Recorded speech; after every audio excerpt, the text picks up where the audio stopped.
Support for the community programming of WSKB is provided by the Dunkin' Donut Shops of Westfield and the Sardinia family. It's nice to know that even as the world changes, Dunkin' Coffee remains the same at 7 convenient locations throughout Westfield. I'm Mark Auerbach. Join me every Friday at 8 a.m. for Arts Beat, where you'll meet interesting actors, directors, designers, and musicians here in Western New England. Community Radio. 89.5 WSKB. Live from Studio 120 at Westfield Technical Academy, this is WCPC Channel 15 and 89.5 FM, WSKB Westfield.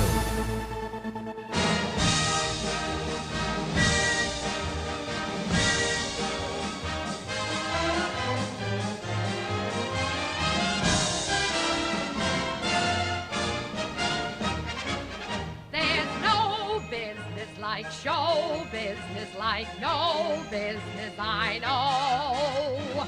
Everything about it is appealing, everything that traffic will allow. Nowhere could you get that happy feeling when you are stealing that extra bow. There's no people like show people, they smile when they are low. Yesterday they told you you would not go far. That night you open and there you are. Next day on your dressing room they've hung a star. Let's go on with the show. The costumes, the scenery, the makeup, the props, the audience that lifts you when you're down. The headaches, the heartaches, the backaches, the flops, the sheriff who escorts you out of town. The opening when your heart beats like a drum. The closing when the customers don't come. There's no business like show business, like no business I know. You get word before the show has started that your favorite uncle died at dawn. And top of that, your partner has parted. You're broken hearted, but you go on. There's no people like show people. They smile when they are low. Even with a turkey that you know will fold, you may be stranded out in the cold. Still you wouldn't change it for a sack of gold. Let's go on with the show. Let's go on with the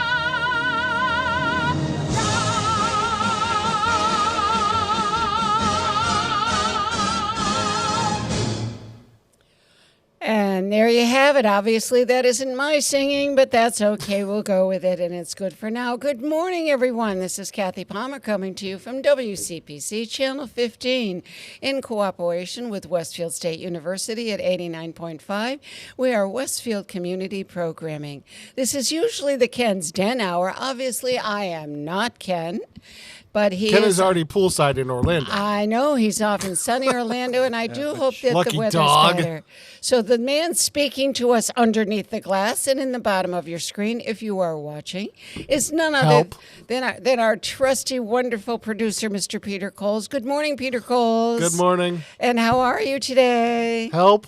Let me out. Uh-oh. What's the matter in there? I don't know. I'm just looking up. Trying to get let out of the monitor there. We're never going to let you out of there, Peter. You're going to live in there It forever. does seem that way, doesn't it? Oh, wait. No, wait. You are going to get out of there very shortly in about a month's time, are you not? Well, even sooner. In a couple of weeks, we're going to do the eclipse up in Watertown, New York. Are you real? Oh, I hate you. Really? I am so jealous. Now, what's the date of the eclipse, Peter? It's Monday, April 8th. April 8th. And tell me now, where exactly does it go? It's cutting a swath across the country from Texas all the way into Canada.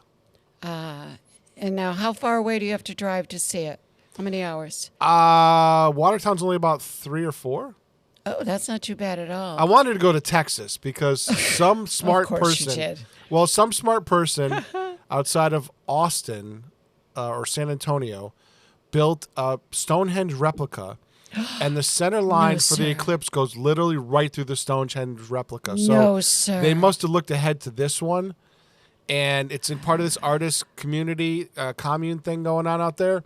And it literally goes right through the center line. So somebody must have looked ahead to all the eclipses coming and built it for that. But it was built years ago, they said. That's interesting. Couldn't afford that trip because I have a cruise at the end of the month. I know. Well, that's what I was thinking of. I was thinking You're of your going on a cruise. cruise? Where are you going, Yes. Peter? Where are you going? Several Caribbean islands. And what's the cruise line? Princess. Oh, we took Princess. You're gonna love it. Have you been on a cruise before? Oh, I've been on several. Oh, I did not know that. I've been on several. My fiance and we're going with Rick and his girlfriend. She has not been on a cruise, but Rick's been on a cruise. Oh, yes. I did not know that either. So they're two newbies, and me and Rick were like, okay, cool. But there's like 10 people going in the group. Oh, that's good. Have you always gone on Princess? No, my first was on a Carnival. All right. With my ex-in-laws, they took us on 2 Disney cruises, and then I've been on another 2 Carnivals. And how long is the cruise? 7 days. Good. Where do you fly out of? We're going to Fort Lauderdale. We're cruising out of Fort Lauderdale. Okay. We when we went, of course we're up in Alaska, and we were there in August, and it's their rainy season. So we did In the monsoon season. and we did get a bit of rain, but you know what? When you're on a cruise, who cares? It's just so much fun. That's It's what I was such a trying to great tell time. Christy. I Yeah. was like, Yep. she wants to do all these shore excursions. I'm like, I want to relax. Yeah. And Like, I'm not going to pay to run around. While I won't go to the port, find the closest bar in the port, maybe find a beach, Yep. Yep. call it a day, right? And the movies outside at night are just so much fun. Yeah. Just so much fun. Well, I hope you have a great time, and I hope you have good weather. Tell Christy have a good time. Tell Rick he's leaving his poor dog behind. How dare he do that? How dare he do that? I'm But sure Sadie their will dog live. will be in good hands. Sadie will be fine. So moving along this morning, we have nothing other than my trusty co-host back again. Always glad to be back here with we you, missed you, Kathy. Mr. Harry Rock, and we missed you the last time I had No, I met. forget I had a conflict that day. That's I forget where I okay. was or what I was doing, but I was like, oh, no, I can't be with Kathy. And I have to say, by the way, you're a much prettier version of Ken. Well, I don't know about I that. hope so. He's a little bit younger than I am, so, he's got that much on me, and he has that gorgeous long hair, which I do not have. At my age, you got to keep it short. My age, coffee bean brown, number 42.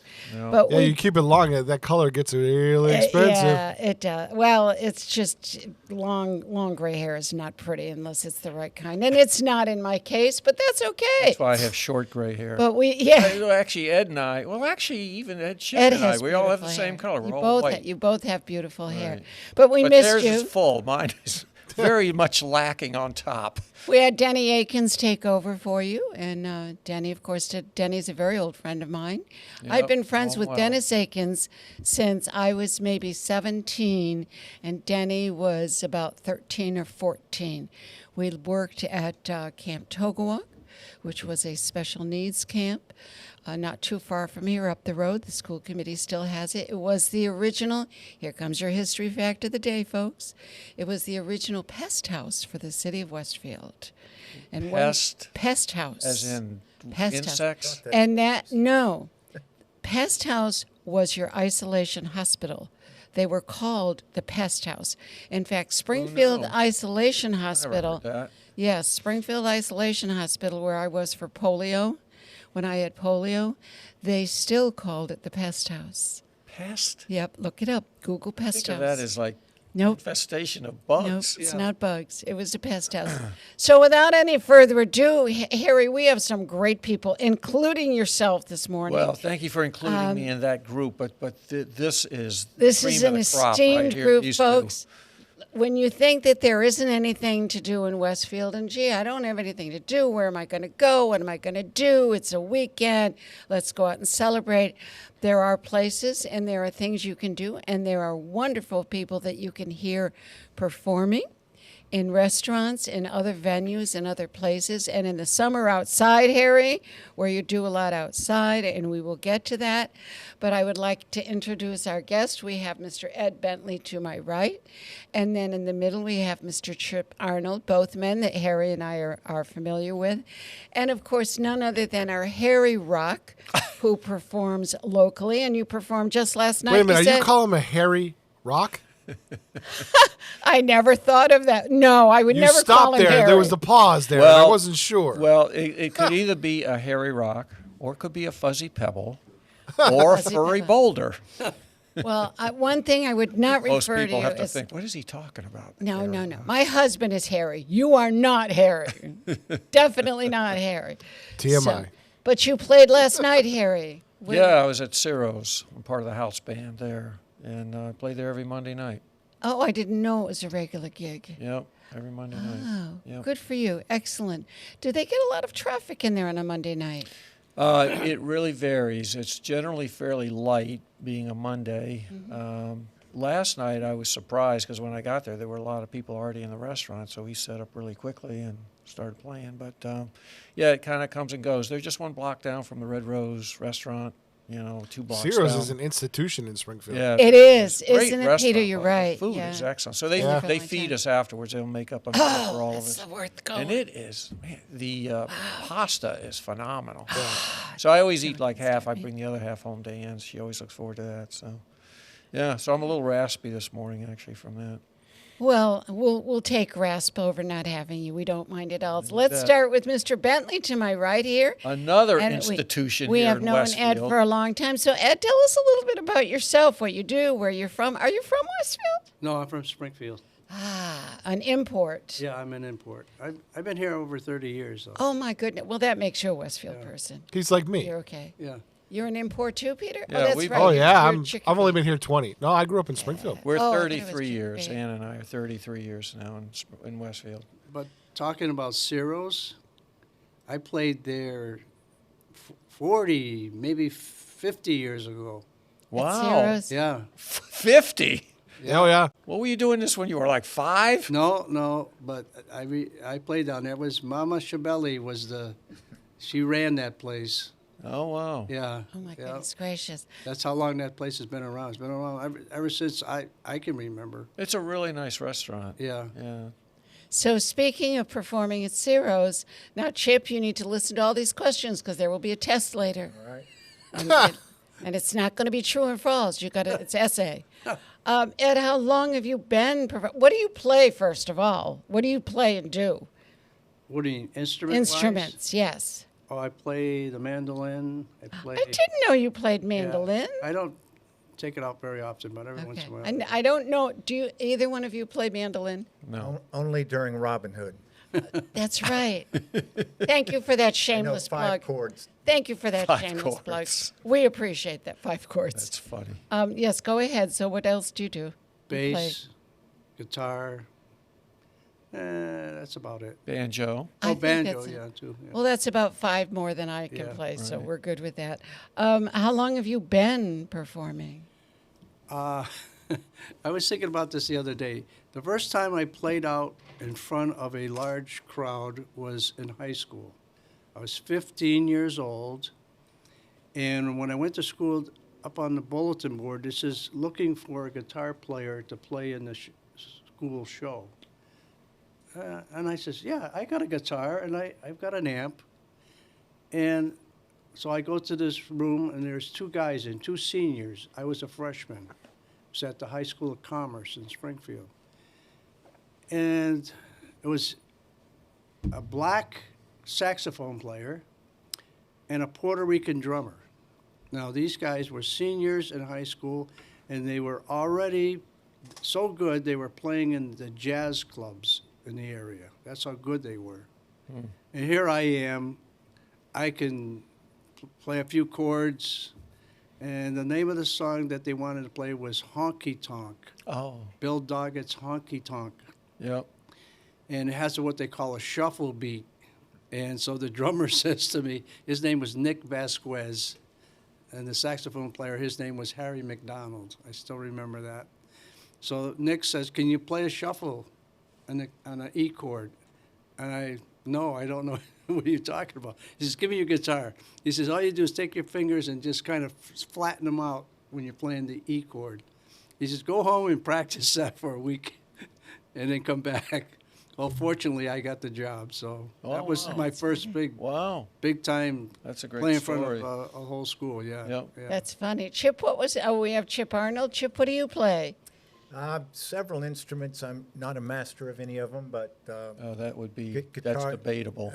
Guitar, bass, piano, harmonica, and occasionally mandolin. Occasionally. With 5 chords. And Occasionally. drums. Yeah. And how long have you been playing? Started in earnest in 1965. I was 12 years old. And sister's boyfriend had the lack of taste to leave a guitar at our house for the weekends when he was in from college. And I was banging around on it. And he caught me and said, hold on. Showed me 3 or 4 chords. And he said, if you learn these, you can play half the songs on the radio. And I was off to the races. I always hear that almost every song written uses the same exact chords. Well, back in the mid-'60s, most of the songs were based on the formats of Louie Louie and Gloria and Double Shot of My Baby's Love. That's a good one. Yeah. That's a good one. So, Harry, what do you play? Your turn. You're up. So I'm an acoustic guitar player, and I'm a late in life. I didn't really get started till I was 60. I was always very athletic in high school and college, and then in my adult years, I got very involved in canoe racing. A lot of people know that, cycling, ski racing, Nordic ski racing, all that. So I loved listening to music, but playing music wasn't an interest that I had. And it wasn't until I was starting to think about retirement coming and I knew my athletic career was starting to wane, said, I needed something else. And so I said, well, I'll go down to Guitar Center in Manchester and buy a guitar and a bunch of these. How hard could it be? You're right, how hard could it be? And then I bought a bunch of these Learn to Play CDs. It's very hard. And it's been a struggle. And music doesn't come easy to me, rhythm. And I never sang, I never played. It just wasn't something that I just gravitate another direction. So, but I've had friends like this that have put up with me and slowly developed to where I can play out without embarrassing myself. I'm not at the level of these two gentlemen, I might add, and I don't write music. I just play covers. I figured, well, there's all this great music out there. Let's keep sharing that. But it's fun. I just totally enjoy doing it. I do a lot of open mics. Like Ed and I will be at an open mic tonight at Shortstop. Yeah. If anybody's coming down, 6 o'clock start, I Yeah. think that is, yeah. So I've done a lot of open mics and farmers markets here in Westfield and other places. Do a lot of wineries. So I do really late 60s, early 70s kind of covers, kind of more the folk rock generation. Now, Chip, do you write your own songs? I have been writing songs since probably the mid-'70s. And I play a lot of covers also, just depending on... Would you rather write your own, or would you rather sing in someone else's? 6 of one, half dozen of the other. I grew up coveting other people's music, and I listening to Ray Charles and Fats Domino in Memphis, Tennessee, and eventually all the Beatles and Rolling Stones and the old blues guys. But wrote my first song in probably 1973, and I thought, wait a minute.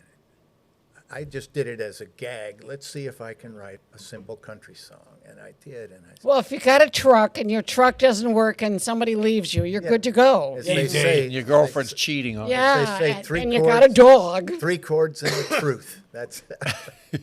But yeah, I enjoy writing music, and as Marion and I used to say, oftentimes the song writes itself, and I just happen to be the guy with the pencil. I wake up in the early morning with lyrics rolling around. I find that to be true myself. That sometimes it just an antenna just sometimes. There. Do you write? This is just a logistics, or do you write the song, the lyrics first, or the tune first? Most of the time, the lyrics first. It's got to make sense as prose to me, And I'll usually write a lot more verses than I need because my brain can't stop coming up with stuff. Yeah.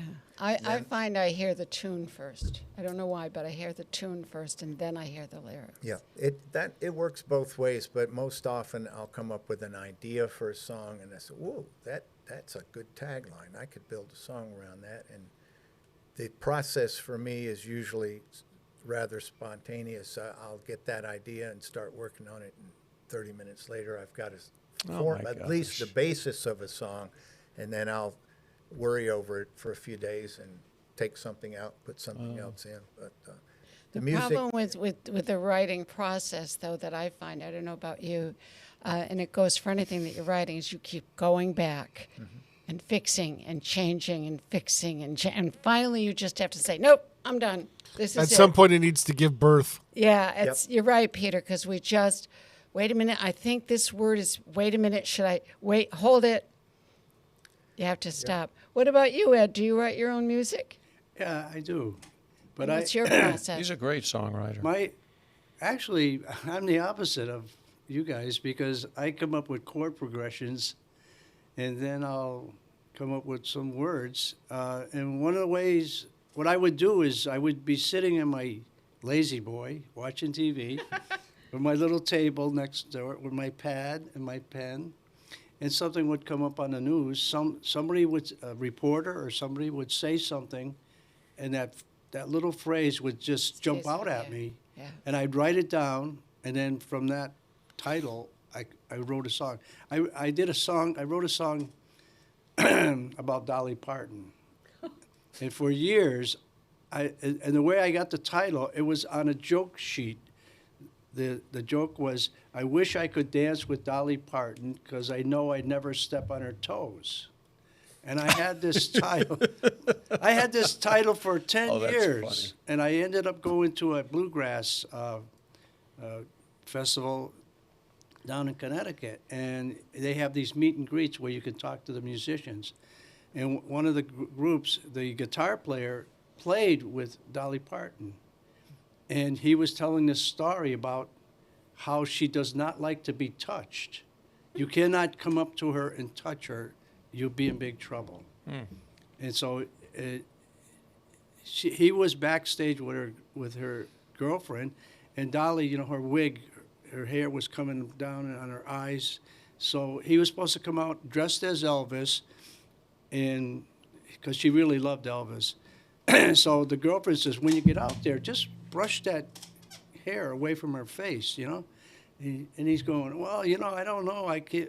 She'll probably not like it. I might get fired. No, don't worry about it.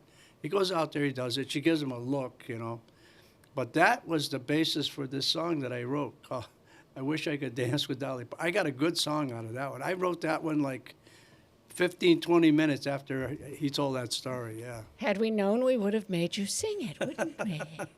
He has a great song. He does a lot of open mics. He has a great song about playing at the open mics and stuff. Yeah, I've got my open mic song, too, which is pretty much what goes on at all open mics.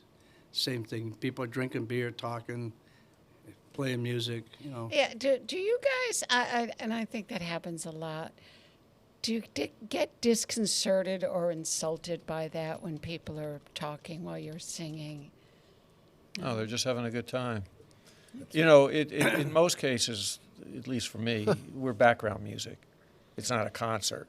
They're not coming and they're going to sit there and they're just rapt attention. They're there to have a good time. When you see their foot tapping, all of a sudden they're mouthing, like I saw this last night. There was a woman in the back. She kept mouthing. And I pointed out to her, I said, thank you, you're singing along. I could tell. But you see their mouth moving, their hands are moving, their feet are moving. But your background music, they're having a good time. You've They're added talking to with their each other. enjoyment. Yeah, right. And in most cases, that's what it is. Sometimes if there's a song that you can tell, all of a sudden they'll turn around and they're definitely entrenched in what you're singing in because they recognize it, they like it. But in most cases, it's background music, and it's just, at Pete's point, it just adds to the enjoyment of the evening. So. I would agree with that. There's a difference between a concert or a show and just providing music in a restaurant or a country club lounge or something like that. It's not about the performer. It's about soothing the people that came there Right. to spend their money. And if you can touch someone, one person a night, you've done your job. And, if nothing else, if you don't irritate them and they have a pleasant meal, then and the club makes money, they have you back. Yeah. You know what's really cool is when people, like especially in a restaurant, I saw this last night, because the age group was such that they were really, we were the perfect match. And as people were leaving their tables and they were walking out, we were set up not fairly close to the exit door. People all waving, oh, great job, great job. You know, you could tell that you're definitely, to your point, you're really adding to the experience. And again, when they are starting to mouth those words, or you see the foot tapping or the hands, or they're looking at you, you know you've really caught them and you're doing something that they're enjoying. So Now, Harry, you perform a lot with someone, don't you? Who do you perform with? John Severance, he plays mandolin, and our voices just, we just naturally mesh really well. Now, where did you meet him? Open mic. We've been together now probably 6, maybe 7 years, something like that. So we've gotten very organic now. We've played, much like you and... Well, it's organic is more natural. Right. Yeah, right. It's less filling. Right. But it's, you know, he can... I don't always go with a set list. You know, we know the songs we're going to do, and depending on how the flow is going that night, or, you know, I want it fast, I want it slow, good.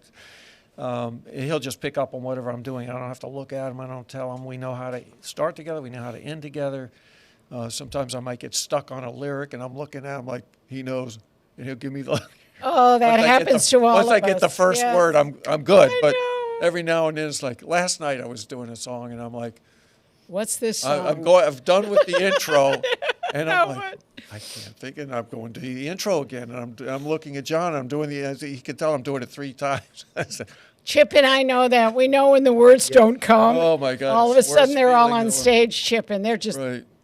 and then all of a sudden they pick it up. During the song, I've learned to mumble really well, and most people aren't really listening, so they don't catch on. They don't care. Or you get out of sequence with your chord progression. But you can always, you know, I've gotten to the point where, I'll get caught up, and, you know, I'm fine. I just keep on going, and nobody ever notices. But if you can't think of that first line as you start that song, you're in trouble unless you got your partner there to help you. I've always done that. All of a sudden I'm going, what am I doing? What am I doing? What's the And song? I'm glad to see these 2 gentlemen nodding, because I'm not the only one that's out there. No, we all nod on that. Ed, do you perform alone? I limited. I don't solicit work anymore because at my age, it's just, I've done most of that. So right now I have 3 things that I do on a regular basis. One is the farmer's market. Another one is I do the Montgomery Hall music series once a month. Great series. And I also play over in Southwick at the Daily Grind. Okay, I know Once what a that month. is. Yeah, you play there too, Chip, don't you? I have in the past. Yeah. And I don't, because what happens is I'll make a commitment to some job, and then I'll go, why did I do that? I got enough to do, you know? Yeah. So I'm kind of, that's what I try to restrain myself. And open mics too. I like to support the open mics because there's a lot of people coming in. Some are just new, they just starting off. Like Harry, like when you first started, where did you go? You went to an open mic. Yeah. Because you figure, well, they're not going to really, you know, be here next week, so I'll just, if I make a mistake, they won't notice it. But, you know, the open mics are valuable. They've been huge to Wait, me. now, before we go any further, can you sort of explain to our listeners, if they don't know what an open mic really is? Oh, I'm going to let Ed do that because he's the king of the open mics here. I didn't know we were with royalty. No, an open mic is usually a restaurant where you can come in on a certain night. Usually it's one of the lesser busy nights, either like a Monday, Tuesday, Wednesdays, and up to Thursdays have open mics. And you come in, there's a host, and he usually has the sound system all set up. There's a list. You sign the list as to, you know, so he knows how many people he's got to put up to play. And then they just go through one after another. And a lot of places, not only can you play solo, but you can get the other once you get familiar with the other musicians, they'll actually sit in with you, so you're not playing solo. So it gives you a different experience, because playing solo is a completely different feeling than having other people playing with you, because now you got to listen to your song and you got to listen to what they're doing. So Feed off each other. it's a good experience for somebody just.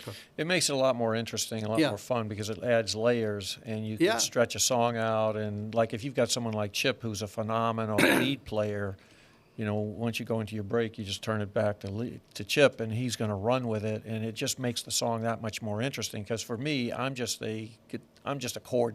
I'm just You're a rhythm cranking player. out chords, Rhythm rhythm. player, I don't have the ability to play lead riffs or any of that, but it makes it so interesting. And so having someone like Chip can really, and Ed does that too. Ed's done that for me. It just makes it that much more interesting. But what I love about the open mics, and I think these two can attest to that, especially for someone who started late in life, have had a lot of catch up to do, and like I said, music wasn't easy, so you have to force yourself to get out there. You have to force yourself to get off book. You understand that. And I used to always have the book in front of me, and then when I could sing the song without having to look at the book, I still needed the book next to me. It was my umbilical cord. Now the book stays home. It's all up here. I don't even think about it.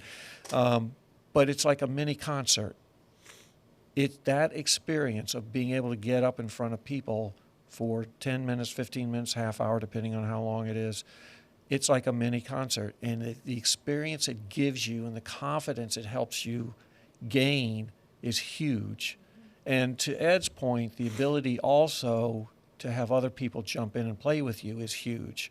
Because if you're not like someone like me, I just play in my living room. I'm by myself.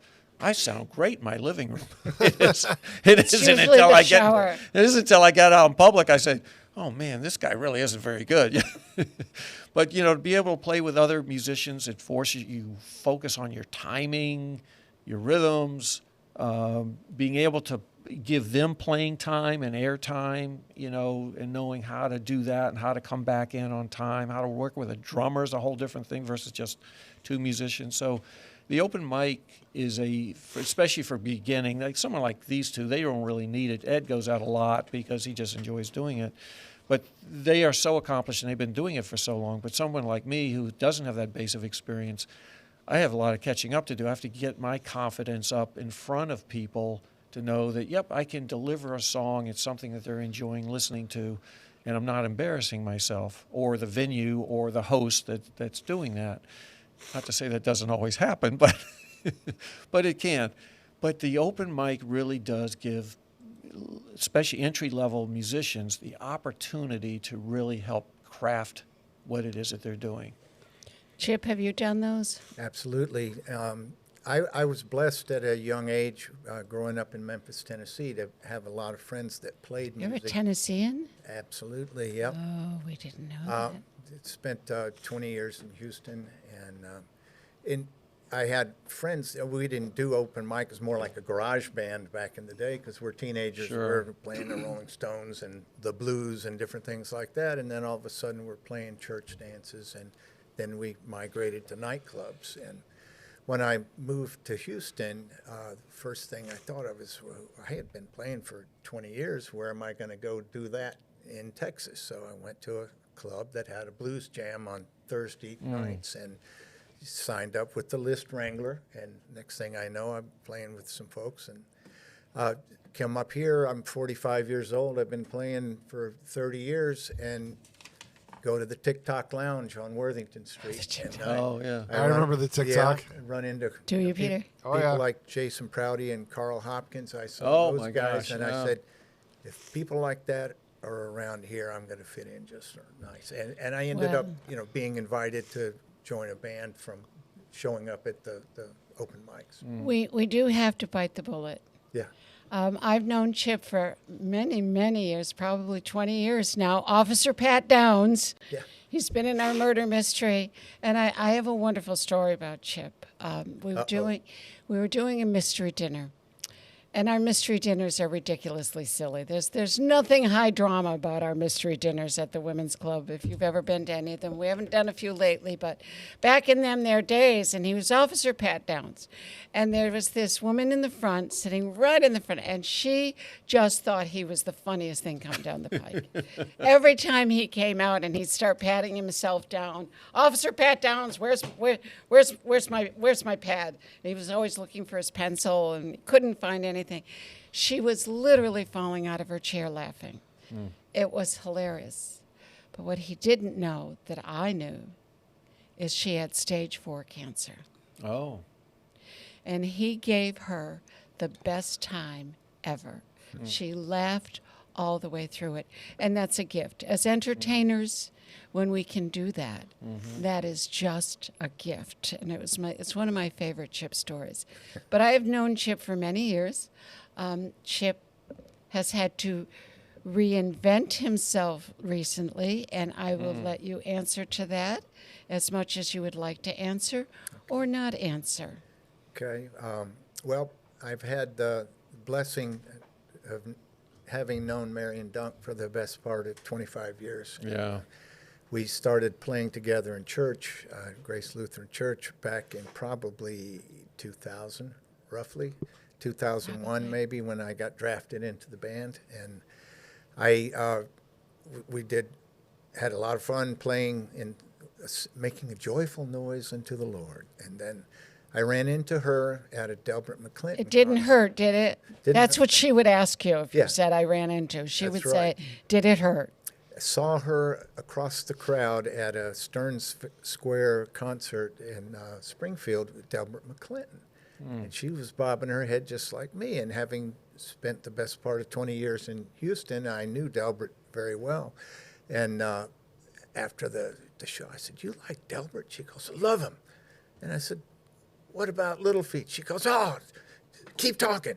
And I said, it just turned out that I needed a bass player at the time and was looking to make a transition from a band to something a little smaller with more vocals. And she said, "Why not?" And she had come in the studio and sang harmony on a song that I wrote that our band had recorded back in 2001.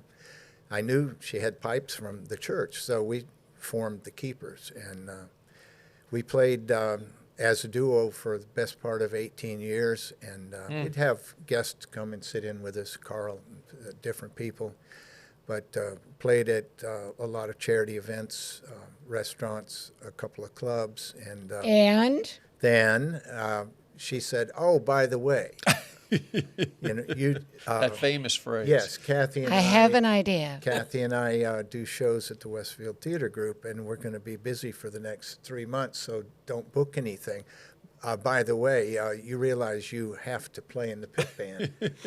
There's not any option. There was one show he didn't play. We were going to cancel. You were voluntold? Voluntold. Good one, Peter. Yes, thank you. Yeah. Anyway, she assured me that she would that the music was simple enough that even I could follow it. I have a great ear for music, but I don't read charts very well unless the chords are over the measure. And she said, "I do that for everybody."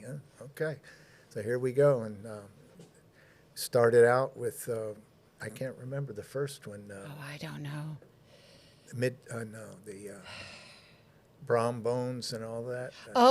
Legend of Sleepy Hollow. That's one of the first. And I think the first was that's probably way back. Wonderful That's a long Life. time ago. Yeah, I've done Wonderful Life 3 or 4 times. And now we're on to Robin Hood. But We are, for those of you who don't know, Miss Marion Dunk was my partner in crime for over 20 years. We wrote and produced 20 years or more of musicals at the Westfield Theater Group, because the Westfield Women's Club, we are a department of the Westfield Women's Club, and we have been writing many, many shows. I started out writing some of the songs, but then I just ran out of time and I turned it all over to her. I think Wonderful Life has, or no, it could be Christmas Carol that has maybe half mine and half hers. I don't even remember. And we had just a wonderful time together, and she was your partner. Yep. With the Keepers for many years, and unfortunately last November we lost our darling Marion. but we will go on. And so how have you reinvented what you're doing, Chip? Well, I was getting to that. I referred to her, as you said, a partner in crime. She was my partner in rhyme. We did write some music together, but more often than not, she would embellish things that I had written, and I would sing harmony with things she had written. But having lost such a tremendous performer and friend so suddenly, I wasn't sure what to do with myself. I did find out rather quickly that I had a pretty good group of friends that wanted to make sure I was not playing alone. I knew I would have to continue playing, but had not played solo in a long time, except in a studio, and you can overdub yourself, things like that. So I kept the existing engagements that we had booked, and had some folks from a church group, and my sister-in-law came up and sang some parts, and Carl Hopkins came up and literally had my back at Shaker Farms that night. There was no place for him to sit except behind me in this cubbyhole where nobody could see him. Some of my neighbors were there, and they said, "My God, there's another guy back there. I wondered how you were doing all that. It sounded like you're playing two guitars." So he literally had my back that night, and we've played at the Crest Room a couple of times. And it's a different dynamic with Marion. You've got tremendous vocals, and she played bass. And with the new format, it's pretty much two guitars, and maybe I'll play a little harmonica or something like that. But I did realize that having rehearsed to play the solo gig, should it become necessary, that I can do it. And it's not thinking about what's missing, it's just getting across what you have in your hands and dealing with it that way. So I'll continue doing it. I don't play that often, so I have a group of friends that want to know when I'm out somewhere, and usually 6 or 8 people at least will come out, and you've always got a few ringers in the crowd that are bobbing the head, like you said. So it's weird not having her here, but she's sitting on my shoulder spiritually, and she keeps me sane when I get lost in the music. No, Chip. Listen, she was my best friend for years. I cannot say she ever kept me sane. It was just the opposite. Grounded, maybe. Well, I don't even know about that. We had some pretty strange conversations going. It was when you lose someone like that, it's very difficult. It's been difficult. We're going on with Robin Hood. Chip is in our pit band, and we love having him there. And if he leaves, we're not doing it. That's it. We're done. We're done. I have to say, it's over. It is Ann and I go to all the plays, and rarely are you not in the pit band. There was one year he missed. But there was a play this year that he was not in. Maybe it was a musical or something. Oh, but that's not the Palmer Junk shows. Yeah. Right. Oh, yeah. These are the Palmer Junk. Oh, I got it. I forget that. So, Kathy, I want to ask you a question. Do I need to answer? Yes, you do. So shit. when you and Marion were working together, you wrote the play, she wrote the music. The play came first, and then she puts the music to that. How did we the would music sit. come out We of would that? sit down, and I would say to her, "I have this idea," and Chip will say this. I don't know how it works. I don't know, but every once in a while you have that partner that she just knew what I was doing. So it would take me months of research. I know more about Robin Hood than anybody on this planet needs to know. And I would put it together. Once I had everything, it only would take me like a week to put it together. Mm-hmm. And then we would sit down, and I would say to her, okay, this is what I want here. And she would come up with exactly the perfect number that fit right there. Once in a while, one time she came over to my house, and I said, Marion, I don't want to hurt your feelings because you're my best friend in the world, but there's this song there. It just isn't working. I can't make it work. I just can't vision it. I don't know what to do with it. And she started laughing. She picked it up. She said, oh, you mean the one I threw out the other day? And that's the way we worked. We were at rehearsal, and she's on the other side of the room, and I said, Mira, and you know she doesn't like being interrupted when she's starting. She didn't like being interrupted. I said, Mira, I need to talk to you about something. She says, tell me later. Okay. So we're all done, and I went over and I said, there's in this song, I would like you to do, I don't remember what it was. And then she showed me with her pencil. She said, oh, you mean that place I marked off here? And Already done it. That's what it was working with Marion. But we will go forth. It will be great. We're still working on it. So, Ed, I have a question for you. You play outside at the farmer's market a lot. Yeah, Do you he like, does. for any of you, do you like playing outside? Well, except for the heat. In the last few summers, we've had some really humid, hot summers.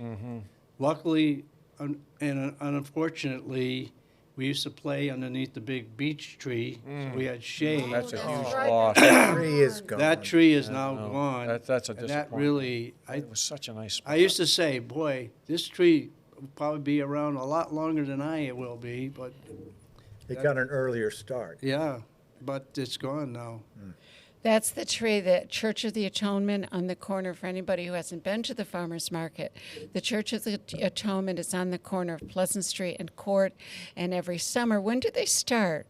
Harry, do you know? It starts in the June. farmer's market. Yeah. June June, 6th, yeah. I think. John and I are the opening act. We start at noon. So it starts at June and goes into October. October. And they had this gigantic tree that was probably 300 years old or more. Yeah, June 6th, Thursday. Every Thursday. They go from noon to 5. And you play there? Yeah, yeah. So now they did give us a canopy, which we had also, in case it rained. Now they're going to face it out toward Court Street up against the church. So we'll be at a little different angle. We hopefully going to get some shade from the building most of the day. So that hopefully will work out for us. And you play outside a lot too, wineries and things? Yeah, I do wineries and the open mics and stuff. And to Ed's point, when it's really hot at stuff, I bring a fan with me. Yeah, a lot of people do. Yeah. Because I just get too hot, but it's tough because you can't help but sweat. And your instrument, they're made out of wood. They're getting soaked with sweat, and the fretboard, the neck is sticking, and your hands are trying to move around, and then you're swallowing bugs or something will go in your ear, or all of a sudden a little gnat flies in your eye. It's like I'll always stop and I say, sorry, folks, it's a nature break here. I got to deal with the bug that just went in my mouth. From my perspective, playing in Memphis and Houston for years and outside gigs, I know what hot and humid is. And Yeah, right. I would go through, I would say, okay, this is going to be a 3 T-shirt gig. Yeah, right. One to set the equipment up, one to play, and a dry one to put on when you're going home. But That's what I went through I on played- Saturday over at the Boys and Girls Club. Really? It was a 3-jacket gig. Oh, that's that right, was the cool. rain. Yeah. Yeah. 3-dog night and a Yep. 3 T-shirt day. Oh, that's funny. Does the weather, and I don't know the answer to this, does the weather affect the instruments Yes. at all? Oh, yeah. Really? Oh, I've seen a room at the old what's the one on the Lower Road in Holyoke, that warehouse that they used to play in a big decent concert venue. I watched Fat was in there and the windows were closed and the sound was really good, and somebody opened some windows because it got hot in there because it was packed with people. And the poor sound guy, I knew him too. He could never recover because the sound completely changed in that room. Yep. And it was Really? ringing. You had feedback. Oh my God, he was fighting it the rest of the night because somebody opened a couple windows. And guitars, in particular, are affected by changes in humidity. Yep. I'll come in, my basement stays cool 62 degrees all the time, and bring the guitar into the theater, for example, and that furnace that used to be coming on underneath the stage, I'm sitting right next to the stage, so all of a sudden humidity goes from 60% to 20%, and the guitar neck will either stretch or slacken a little bit, so you have to, it's weird. You're playing the guitar and then the notes become sharper, and that's because the neck is swelling up and stretching in a small amount. you tune it. Once you get it to the equilibrium moisture content of the room you're in, if they don't change that, then you're good for the night usually. Right, But- right.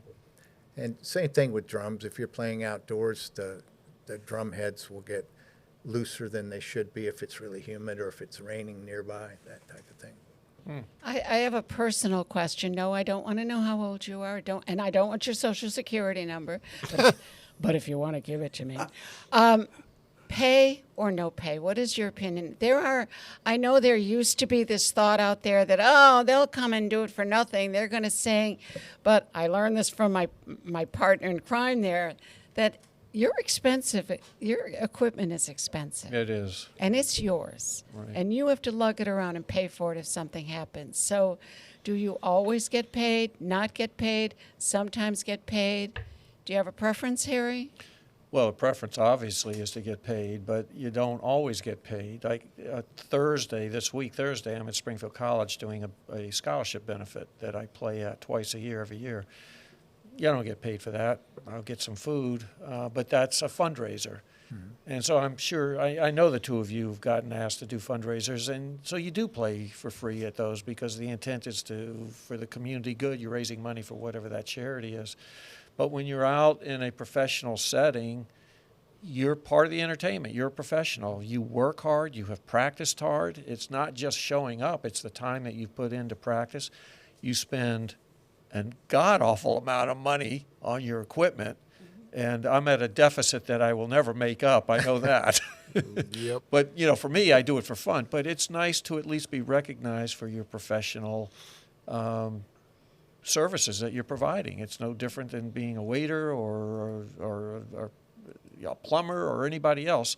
You're asking them to provide a service. You have to pay them. We're the same way. But not everybody recognizes that, unfortunately. And Ed, what is your thought on that? Well, my thought is myself and I know Harry and Chip, we had daytime jobs. Right. So we're not dependent on that Yeah, money. we're not working musicians. But there are musicians out there that's what they do. They don't have another option other than when they go to play. Yeah, right. So That's a big difference. My opinion is even if I were to play somewhere and I don't really need the money, I wouldn't say to the owner, oh, don't worry, you don't have to pay me, because then he figured, well, I'll get him to play for free, and these other guys Right. that need the money, Right. And they're very good musicians, that cuts into their livelihood. So it's very important to, especially if you have a business. If you have a business, then you should pay the performers. Chip? I would agree with that. If you're playing for a commercial venue and the entertainment is designed to bring people in or help them have a good time so they spend more money in said venue, you've got to pay the people. But I think over time, Marion and I probably played either fundraisers or charity events of one sort or another, maybe 35-40% of the time. I didn't expect to get paid at the theater either. And then she said, well, you know what? We want to have a pit band that wants to show up, so we're going to give them a modest amount to play. And that's well and good. But I think having played semi-professionally for 50 years, I've probably broken even over the amount of money I've made and or spent on gas and equipment. So I'm happy. I'm feeding my soul. Yeah, you've done well.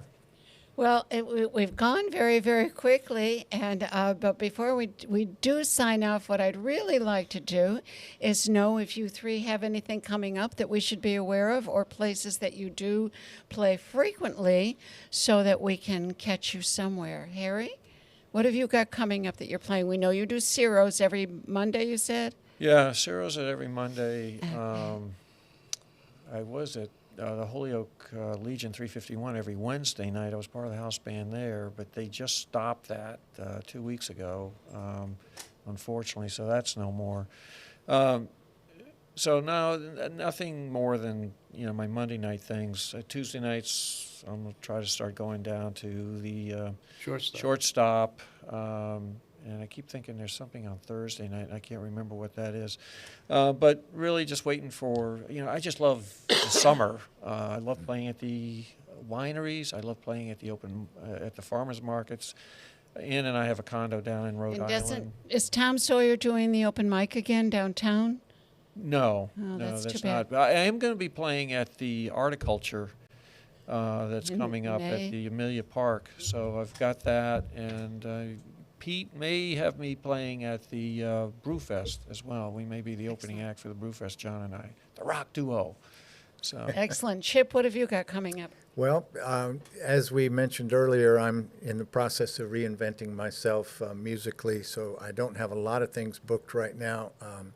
I played a couple of dates at the Shaker Farms and the Crest Room in West Springfield, and we'll be back there once the play has come and gone. I told them that I'm committed to this. Oh, we have to be somewhere? Yeah, we got work to do, so. I will be there to make sure you do a good Yeah, job. I'll be back at the Crest and hopefully the Shortstop from time to time throughout the summer. Excellent. Ed, you're up.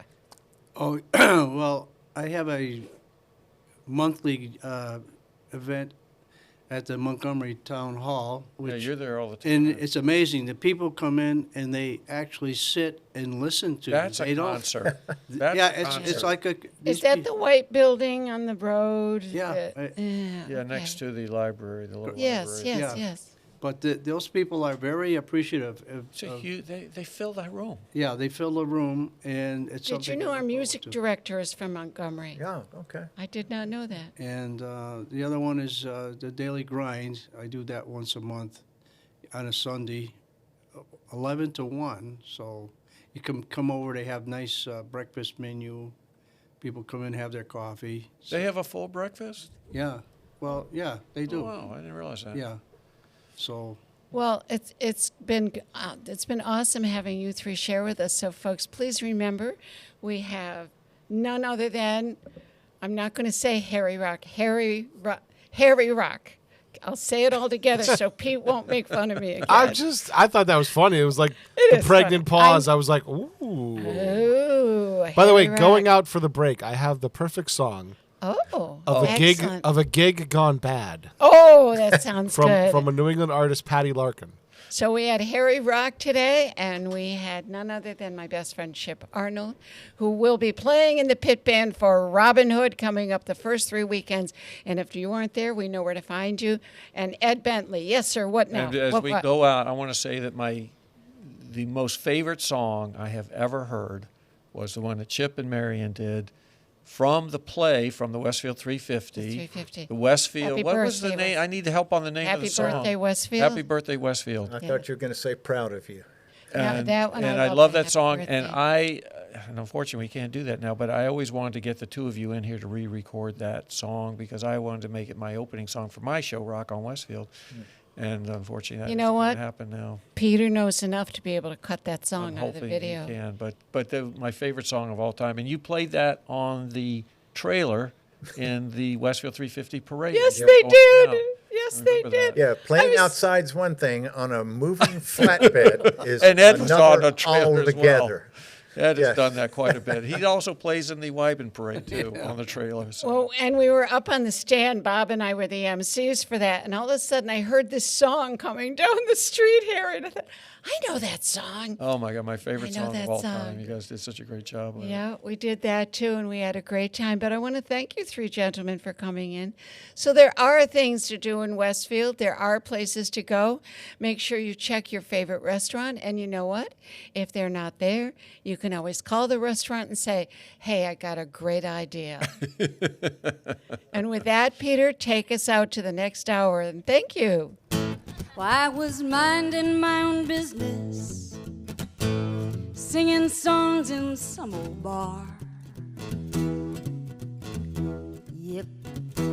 Well, it was one of those gigs you don't talk about much, but all of a sudden, there you are. The ground round in Saugus, Route 1 on a Friday night. Well, I was doing my best, I was taking requests, I was trying to keep the clientele from fighting. When a man sitting down in a front row seat turned around to look at me and he got excited.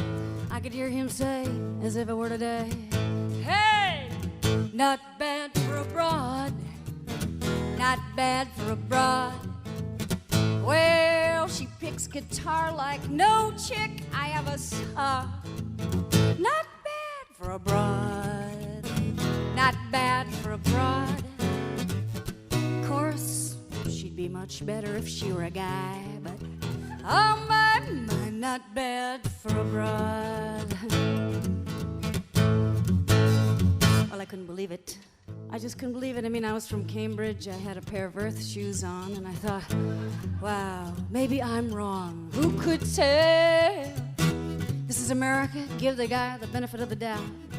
Because maybe he was talking about some TV show, maybe Dolly Parton, maybe Babs Mandrell, a couple of gals in their own rights.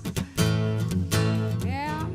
So I acted sudden, leaning over toward the table. I was trying to hear what this was all about. But I could have stayed put, would have heard just as good, even though the guy had his foot in his mouth. I heard him distinctly. And I bet the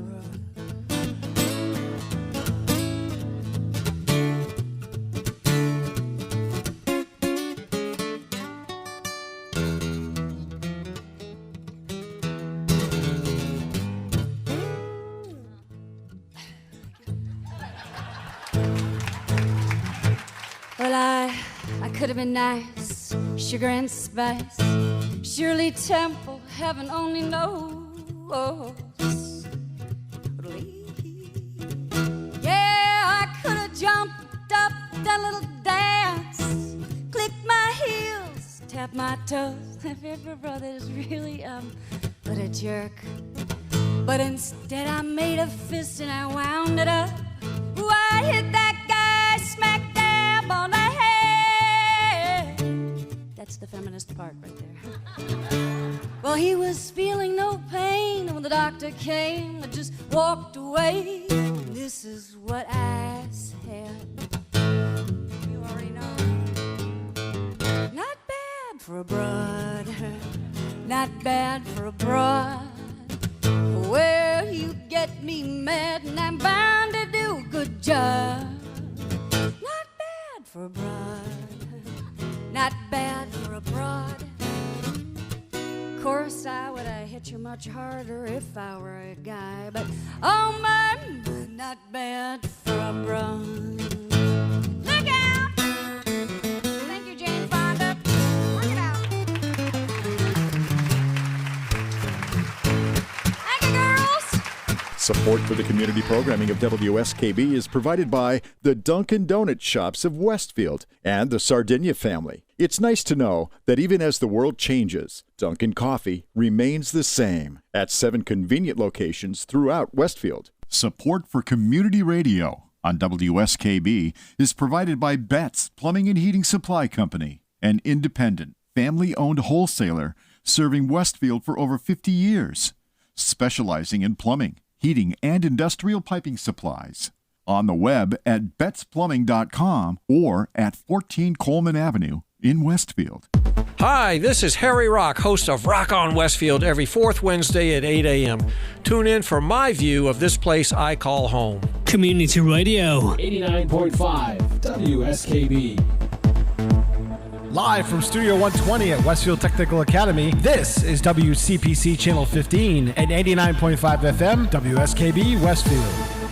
And welcome back, everyone, for our second hour of Ken's Den. This is Kathy Palmer coming to you from Channel 15 WCPC Westfield Community Programming in cooperation with Westfield State University 89.5.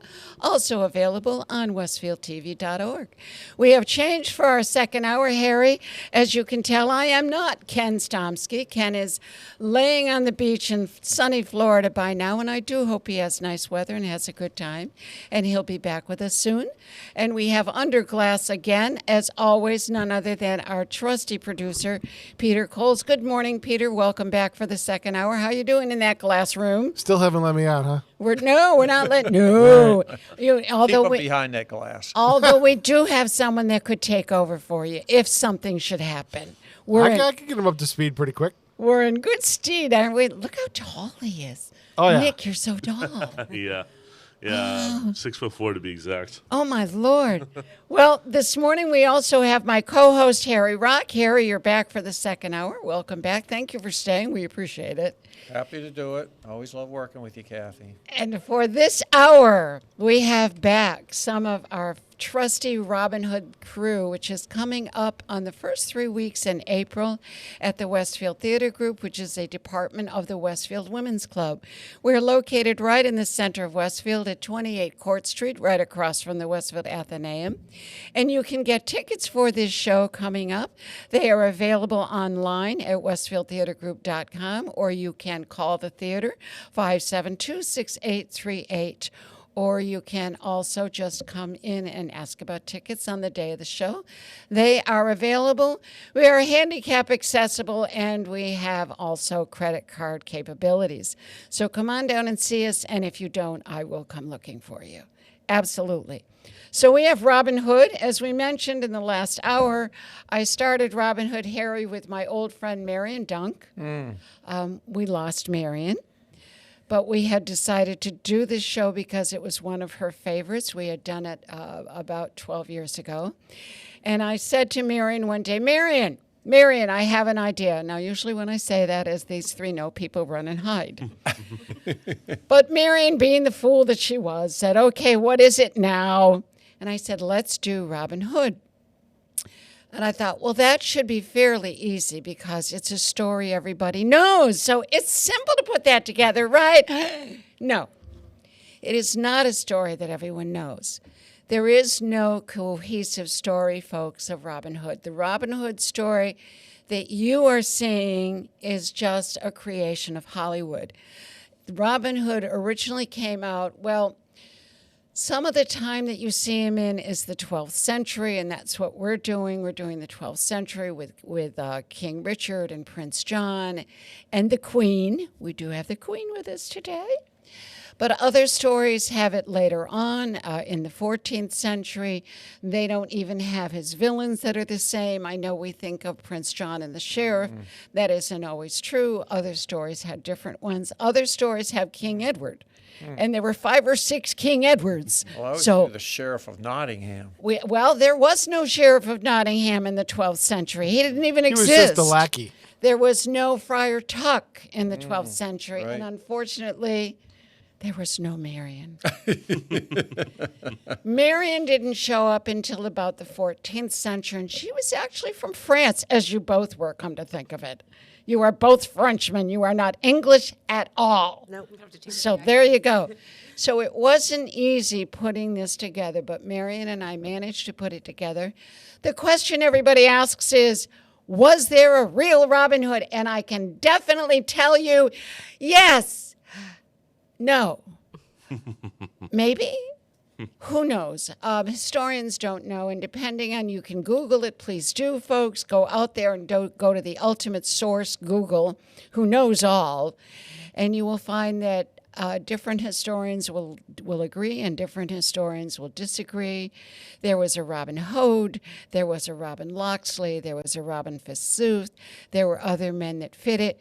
What we think, obviously, it's a folk tale, it's a legend, maybe there was a real man, and as the stories got passed down and it just got referred to as, oh, he's a Robin Hood, it's more of a caricature than it is a character. So there's your background, wonderful music by our past music director. However, I do have to mention that we've been very fortunate in getting a young man, Tyler Cook has taken in as music director. He has done wonderful things with the music. We had Chip Arnold on our first session. He is also part of the pit band, so we are extremely lucky. But without further ado, let me welcome the three members that we have. And first, next to you, Harry, we have the Queen Eleanor, who is the Queen Mother, and that would be Jackie Odell. Jackie, good morning, and it will be painless. I promise it will be painless. Good morning. All right, and you are Queen Eleanor, correct? Correct. And you've been with the theater group for a very long time. What was your first show? Oh, God, no, I don't want to know about that. It was mine, too. Happens, I believe it was 91. I did Little Abner. Oh, God, we couldn't even do that show anymore, could I we? was, I believe, a junior in high school. And you did a lot of, Jackie did a lot of shows in high school with my sister Sharon when she was directing. yeah. And that's the first place I met Jackie. I was doing Hello, Dolly. Yep. And Sharon was my director. And I miss her. Well, I do too. Your first show was Little Abner. What else did you do at the Westfield Theater Group before this? Let's see. I did Anything Goes. I did Dangerous Liaisons. Oh, I've forgotten all about that Yeah. show. That was Bob's show. Yeah. That was fantastic. Yeah. Great experience. Bye Bye Birdie. Bye Bye Birdie. And you were gone for a long time, raising Raising- how many children? 5. Oh, wow. 5. One of them's right I here. by the way. happened to be pregnant with Nick by the end of Little Abner. So he was in my belly during my first show ever. That's amazing. So you've been at this longer than you knew, Yeah. Nick. Yes. Yeah. Some say I So my first show was last spring, but really it was really early on in my existence. In the very, very beginning. Yeah. And Yeah. all of your children are involved in theater, aren't they, in performing? Pretty much. Nicholas, Nate is a dancer, and he's a choreographer, and he teaches in Ludlow now. Also works for a competition company, travels out on the weekends. But he danced in LA. And then there's Caitlin, who also is a dancer, choreographer, singer, actress. She's been on stage as well, as long as so many Nate. times, yeah. And then my daughter, Erin and Lily, they are not people that would enjoy being on stage, but they enjoy being part. And that's still theater. It is. It's still Yeah, I you mean, they need a both. support team. I mean, they both sing. They both, in our church, were very active in the programs there. And our church happened to be very community based and had a great children's program and music program. So You're lucky. So we will move on to our middle person. This is Marie McCutcheon. I still say Marie Alley. I'm sorry. It's okay. Marie McCutcheon. And Marie is, who are you? I am the Lady Marian. Doesn't she look so Wow. sweet? Don't let her fool you. Marion's full of I feel grit. that royalty coming right across the table here. We do. And Marie is another one who's been with the Westfield Theater Group a really long time. What was your first show? Do you even remember? I do, because it was a funny story. I think I was 11 or 12, and it was Once Upon a Mattress. And I wasn't actually in the show. My mom would just take me to rehearsals with her because I wanted to see everything. And I spent so much time sitting in the audience that I learned every single line of the show. And there was a point during rehearsals where someone dropped a line and no one had the book. And you just heard me pipe up from the second row, and I just shouted his line at him, and everyone stopped and looked at me. And so it just kind of became this running joke. And then it just so happened that the boy who was playing the page boy had to go out of town for one of the weekends of the show. Very last minute, very emergency situation. And they were like, oh no, what are we going to do? And they're like, well, Marie knows the whole show. Just see if she can fit into his pants. So that was actually my first show with Westfield Theater. Was just kind of getting thrown into it. Oh, But you've done other shows. I have Godspell, Steel Magnolias with Tom LaCourte. That was one of my favorites. It's a Wonderful Life with you. We've done that so many times. So many I've times. lost track. Yes. I guess I did it the second time or third time. Oh, honey, I think half the theater group's been in Wonderful Life at one point or another. I don't even. You were know. in a Wonderful Life? Yes. What role did you have? Mary Bailey. Oh, wow. Yeah. Okay. Yes, she sang that beautiful song. It was wonderful. And then you had to take time off for your children. And by the way, I think your daughter knows every line in this show. I do Oh, too. she does, and she knows all of the music. Yeah. She wants to be in it so bad. I asked her, did she tell you last night we were comparing socks? Oh, really? Yes. She loves fun socks. She had her panda socks, and I had my Valentine socks on. Very And she has great cartwheels. She does. Yes. Oh yeah. And I said to her, "Do you want a panda?" And she went, "I don't know." So adorable. I have plans. We'll talk. We'll talk. We'll talk. So you are the lovely maid Marian, and both Marie and Carl, they started when they were really, really young. And when Carl, our Robin Hood, who, by the way, is absolutely fantastic, too. I couldn't ask for better of any three of you. And everyone in the show is just wonderful. But when Carl was started in Wonderful Life, and he came back later as an adult to audition, and he said to me, "You don't know who I am, do you?" And I said, "No, I had no idea who Carl was." Don't tell him that. Don't tell him that. But we are so thrilled to have all of you. The last one was my special guest that I kept secret from Peter. Yep. Did you know that, Harry? I did not. Well, this is Nick Odell, Jackie's oldest. And the funny thing is, Nick has been with us for years working upstairs in the mulberry room. That's haunted, by the way. Yes, it is. Yeah. Yes, Jonathan is up there. Did you know that? Yes. It's Jonathan. And Jonathan doesn't like us up there. No. He hides in the bathroom when we're up there. Yeah, He doesn't yeah, like us definitely. there. So according to your friend Peter, Rob, what's his last name? What? Rob, that does the paranormal. Oh, Rob Goff. Rob Goff. He came in and did some kind of investigation, and Right. they decided that's what it was. But that's where Nick started. Yep. So The tech booth and everything. So. I said to Nick. Nick and I go back a bit Yes, They we do, Pete. do. Yes. So I said to Nick, to the Swenson Stinger. No, yeah, I remember that. Oh my goodness. so Yeah, I said that's, to Nick, listen, wouldn't you love to be Little John? Oh, no. Yes, you would. No. I was. Nick is fantastic. But tell us about Little John. your Little John earlier is- career with It's Peter. giant here. Yeah, so I went to college at Westfield State. Go Owls, by the way. Yeah. I did. I was a Westfield. I was involved with the radio and TV club, but I really enjoyed my time with radio because it was at the same point where I think Pete started to come in and just start with the whole community aspect of of radio, and that's when we tried to get actual college sports on the college radio station. Yes, and so I was a co-host of this show called Owls Sports Weekly, right?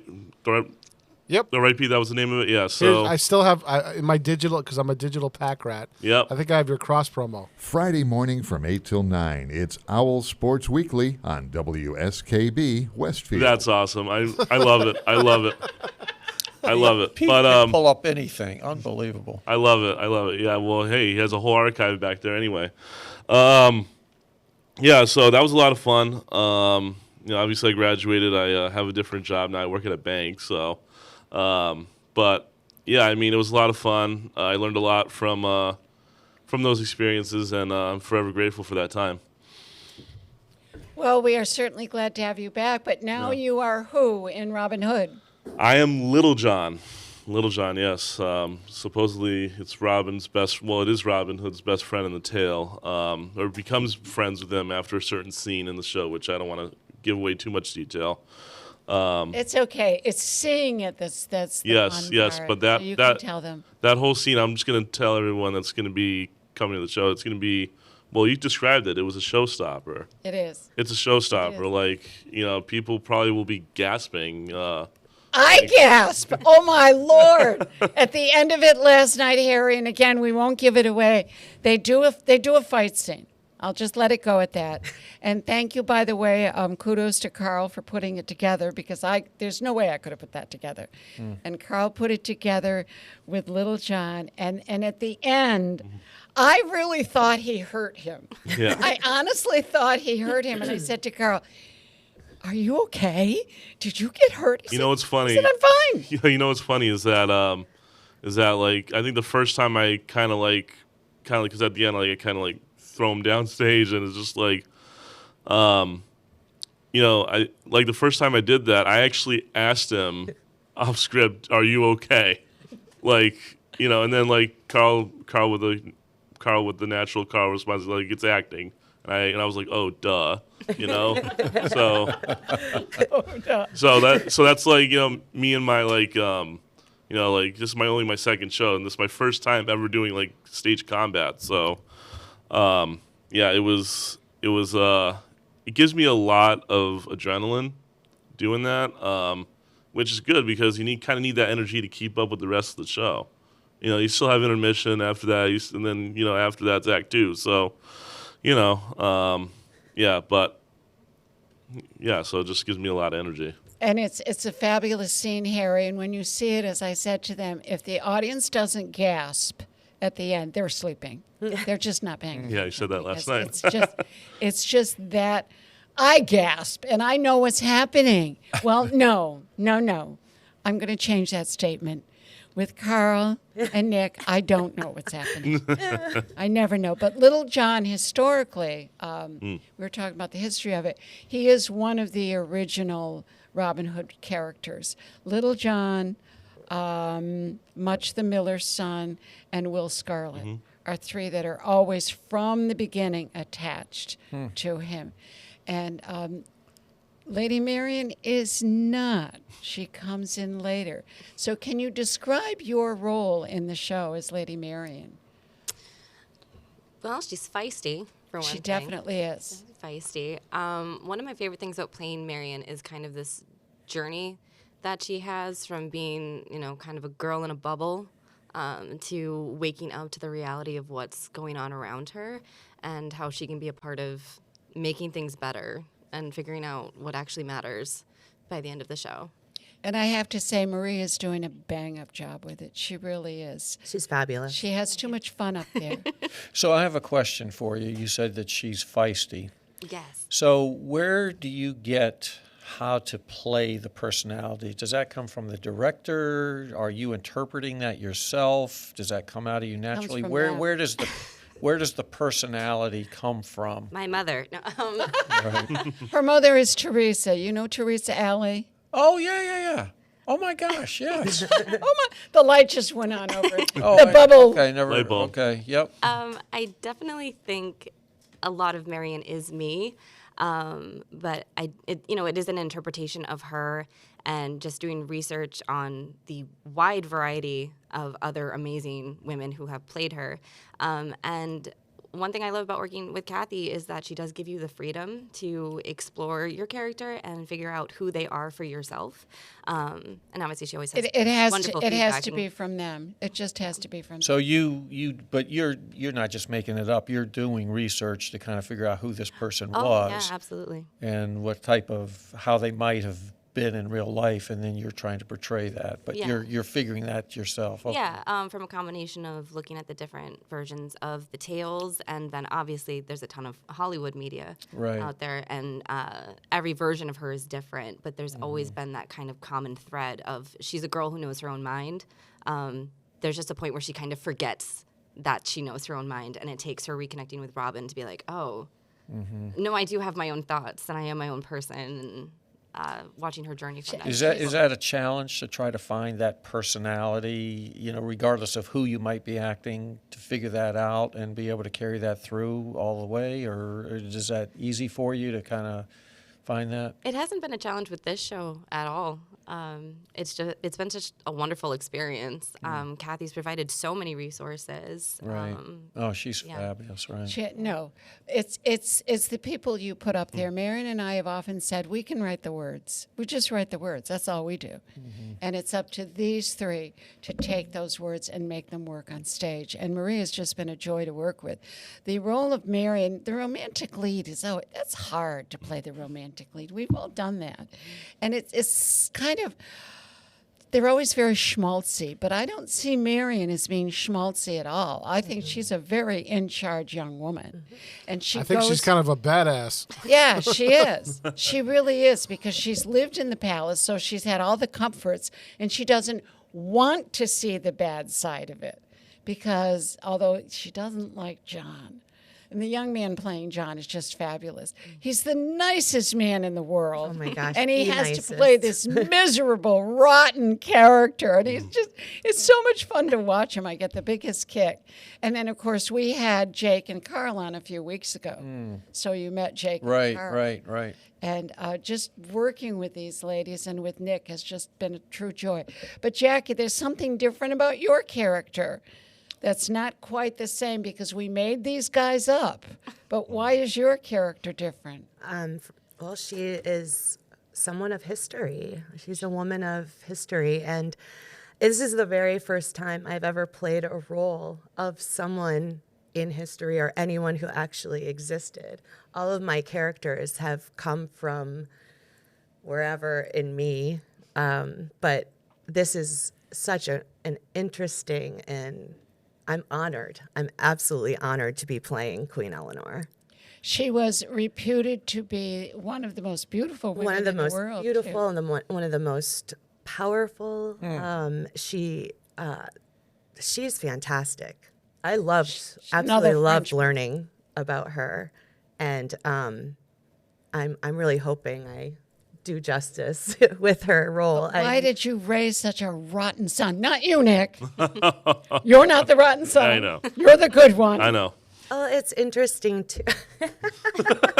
Well, blame it on your husband, because wasn't he your husband's favorite?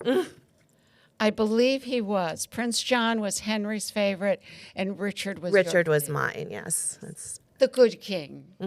Richard, the good king, who, by the way, folks, really never set foot in England. He never was there. He was there for very brief periods of time. Once he went off to the Crusades, I don't think he ever even came back to England. Not that I read, yeah. I don't think he did. Oh, that's interesting. Well, the whole tale's change, Harry. In the beginning, Robin Hood was not this rob from the rich and give to the poor. He was just a trickster. And then as it gets later on and history morphs and there's sort of anti-king, that's when you see him getting into the anti-king. And then even later on, when there was the big religious controversy between Catholic and Protestant, then you see him taking after the clergy and robbing the clergy. And so it changes. The story morphs so many times and changes so often. But it is what it is. So where do you get your motivation and inspiration as to how to play the character? I think first and foremost, I identify with her as a mother. Okay. She was mother, I think, of 10 total. Wow. Her first marriage, she had 2. Oh, that's right. I forgot you were married twice. Yes. And then she had 8 more. Wow.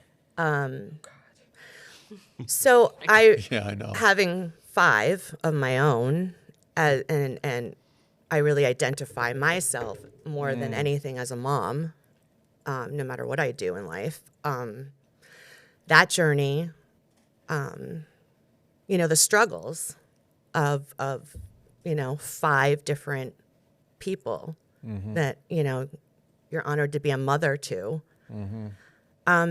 They all come with different problems, different things. There's nothing, you can't, predict what you're going to have for children. And she has, in this show, she is struggling because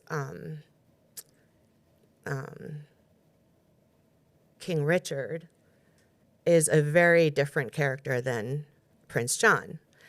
And she struggles because of the way how different they are, and I identify that with that, and I get an opportunity to sing a song.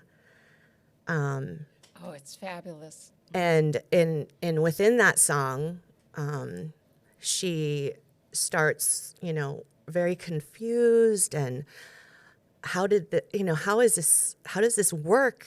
And I'm the mother to both these boys, and one is very different than the other. However, it doesn't, ring true sometimes to who I am. So how did this happen?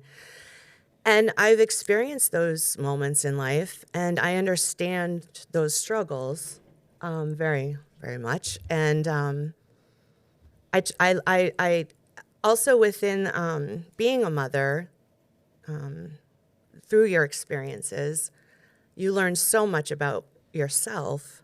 But the queen was also imprisoned by her husband for years.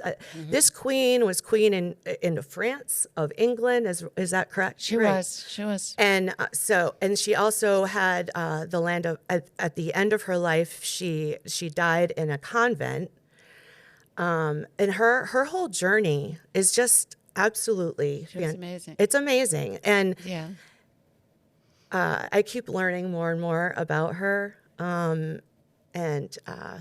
But you do a lot of research into who she was and her I love that. story. I love learning and then applying it to the character and having the opportunity to It's a rabbit hole. It really is. And so for Kathy, you just give them that freedom to Absolutely. go whichever way they want you. Do you give them any direction at all? There is. Nope. They just go and hopefully you like it. Well, there's the directive in the script that tells them what they're doing and how they feel and what should happen. Oh, okay. But other so than there is that, some direction. I think they have to create their own character because very few people, I've been doing this a really long time, and I can tell them to do something, and it's probably not going to happen. So you just have to let them. But I have a question for you. In the end of your song, your last line is, "He will pay." Who's going to make him pay? You or someone else? And you don't need to answer that. This is not a true or false. No. I like the the question. When I listen to her sing that, and she does just a wonderful job. And in the end of the song, it's really intense. And you'll notice that in Marion's lyrics, she uses that pay phrase frequently. And she sings in the very end, "He will pay." And I'm wondering, who's going to make him pay? Are you, as the mom, are you going to get back at him? Or do you think that history will treat him wrong? Okay. I believe it's both, but I believe more so that history will, because I know that already. I've already lived to know what history does to someone.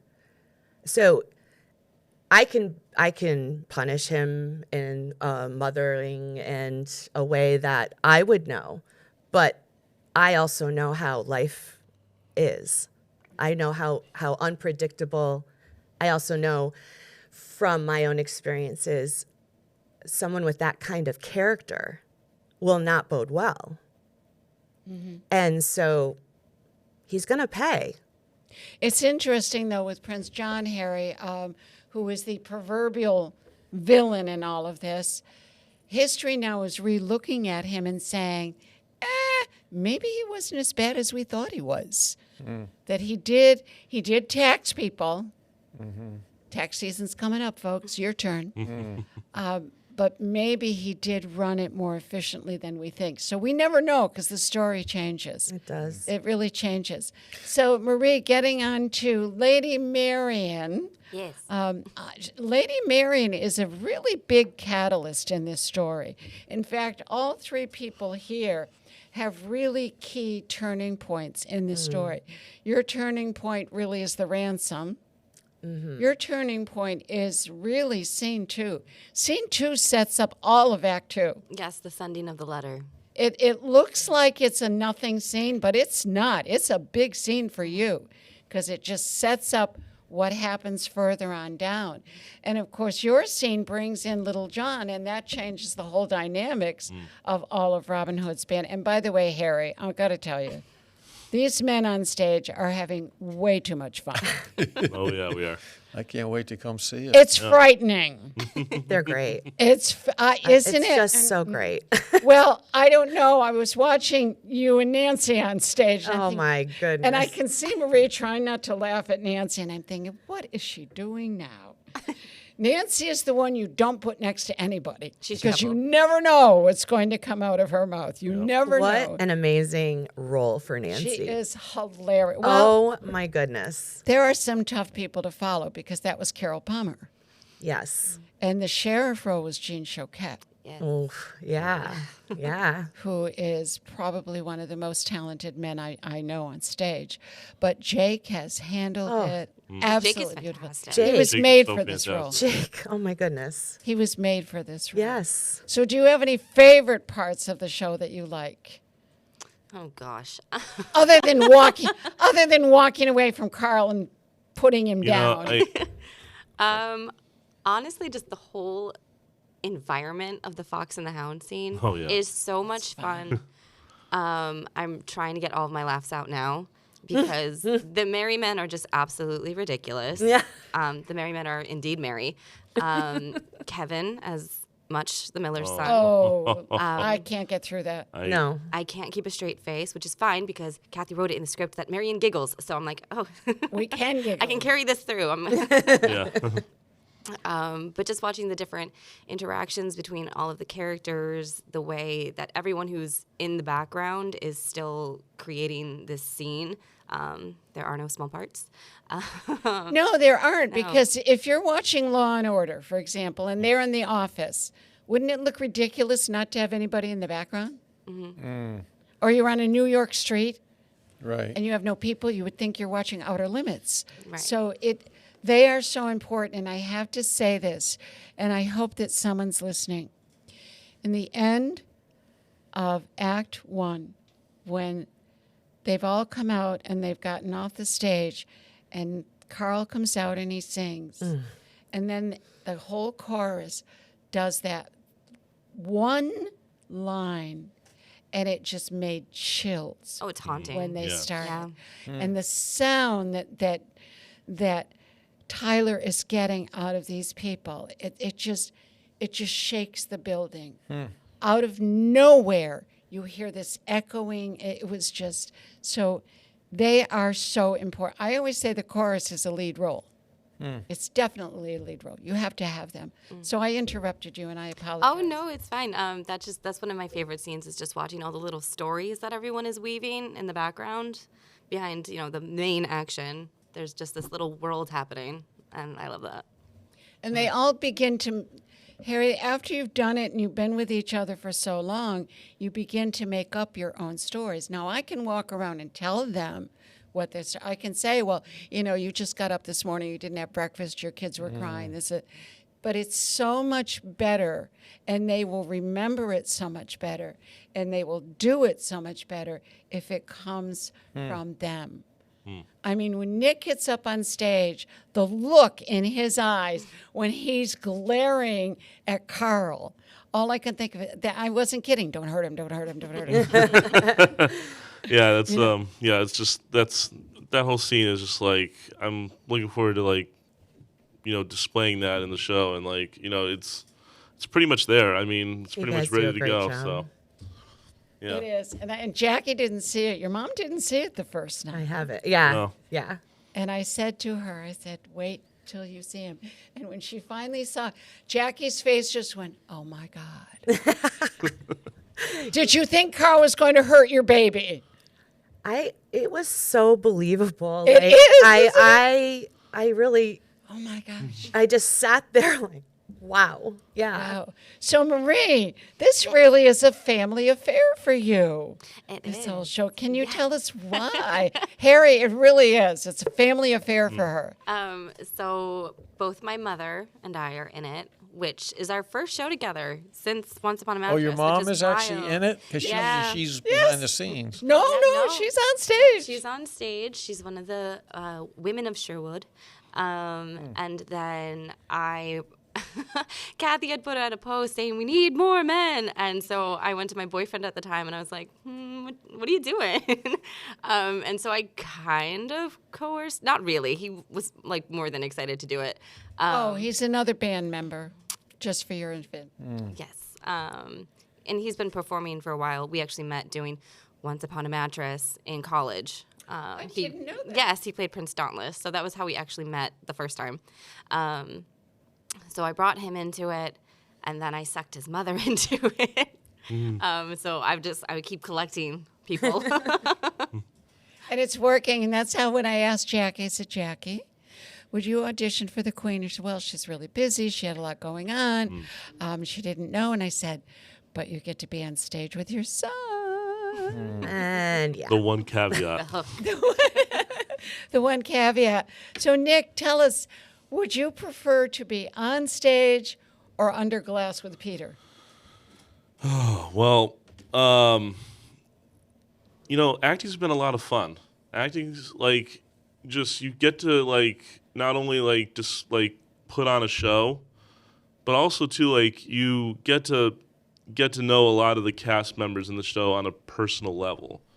And that to me is like very special to me because yes, I have a lot of friends outside the theater, but like also too like developing new friends in the theater, that's just something that like really is special. And truly, it's like it's just truly great. And I would just I hope after the show's run that we all stay connected. And I said this to you when we were all hanging out Friday night, and like we all need to stay connected. And like it's easier now with social media, but yeah, just I would say being on stage is probably my favorite part. And now that I'm like got exposed to the stage, and because I was behind the scenes for quite a few years, and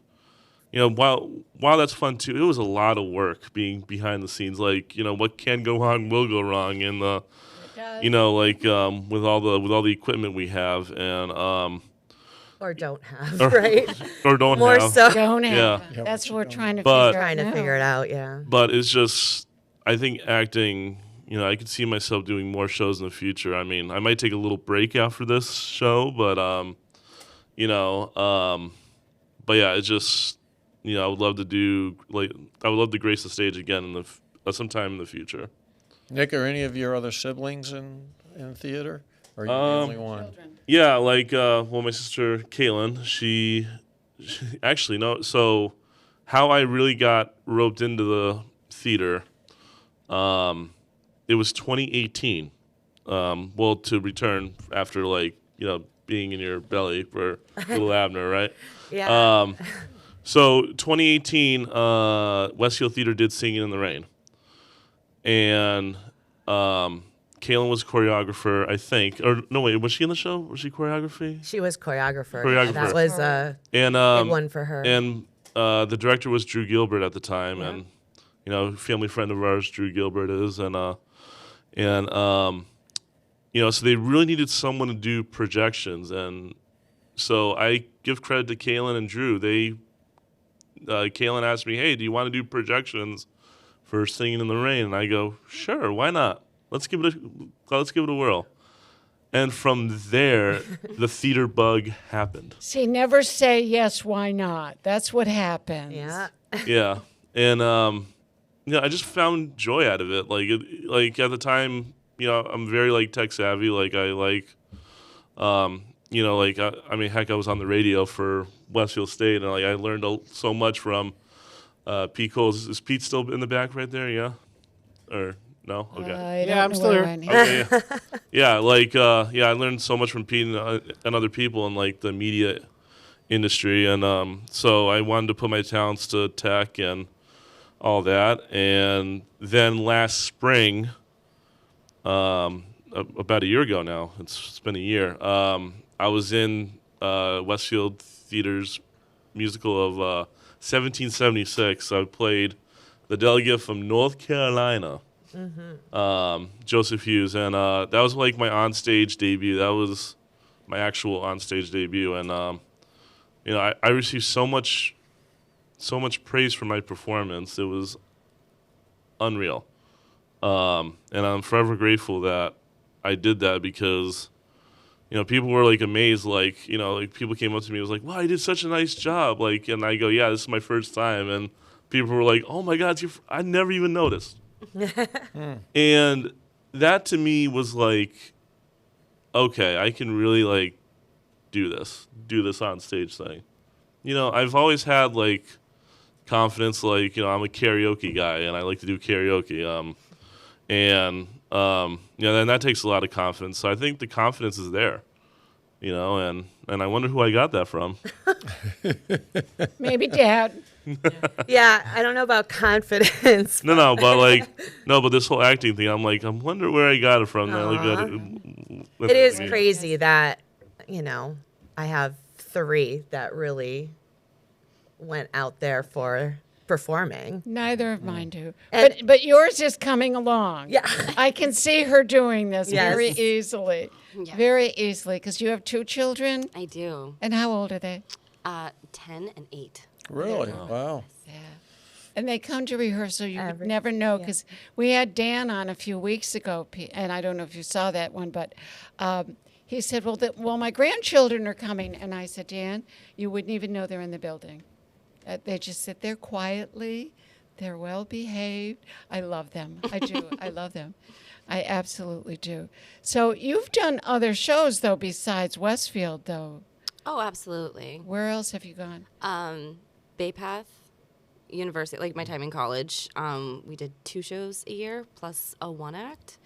What did you do at Bay Path? Oh, so I've seen some of them, but so many things. Working, which is a Stephen Schwartz musical that not a lot of people know.